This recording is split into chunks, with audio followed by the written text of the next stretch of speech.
বিসমিল্লাহির রহমানির রহিম। প্রিয় শিক্ষার্থীরা, আমরা এখন পঞ্চম শ্রেণী প্রাথমিক বিজ্ঞান অধ্যায় নাম্বার 1 পাঠ নাম্বার 2 জীবের অভিযোজন এর মরুজ পরিবেশ সম্পর্কে আলোচনা করব।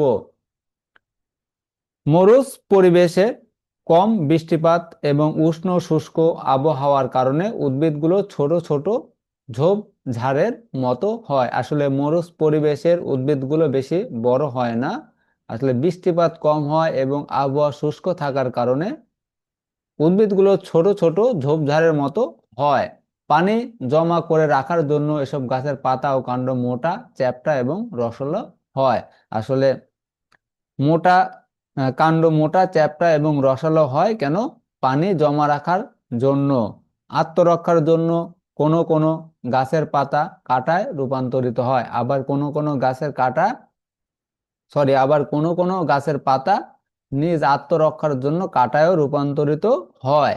যেমন বিভিন্ন ধরনের ক্যাকটাস, খেজুর ইত্যাদি।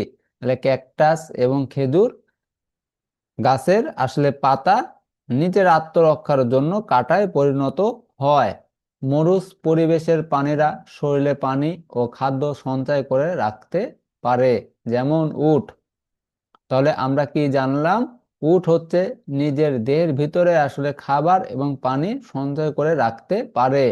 সূর্যতাপ থেকে বাঁচার জন্য ছোট ছোট প্রাণীরা মাটির নিচে গর্ত করে বসবাস করে।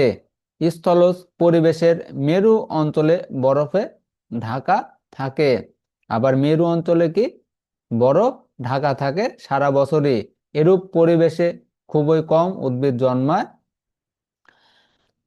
মেরু অঞ্চলেও আসলে খুব কম উদ্ভিদ জন্মায়। এরা তীব্র ঠান্ডা সহ্য করতে পারে। মানে মেরুজ অঞ্চলে আসলে যে উদ্ভিদগুলো জন্মায় সে উদ্ভিদগুলো আসলে তীব্র ঠান্ডা সহ্য করতে পারে। এখানে কিছু অনন্য বৈশিষ্ট্যের প্রাণী বসবাস করে। তীব্র ঠান্ডায় উষ্ণ থাকার জন্য এসব প্রাণীদের শরীরের চামড়ার নিচে পুরু চর্বি স্তর থাকে। এদের অধিকাংশই বরফের মতো সাদা লোমযুক্ত হওয়ায় সহজে লুকিয়ে থেকে আত্মরক্ষা ও শিকার করতে পারে। এদের লম্বা, বাঁকানো এবং শক্তিশালী পা বরফে চলাচলের জন্য অভিযোজিত হয়।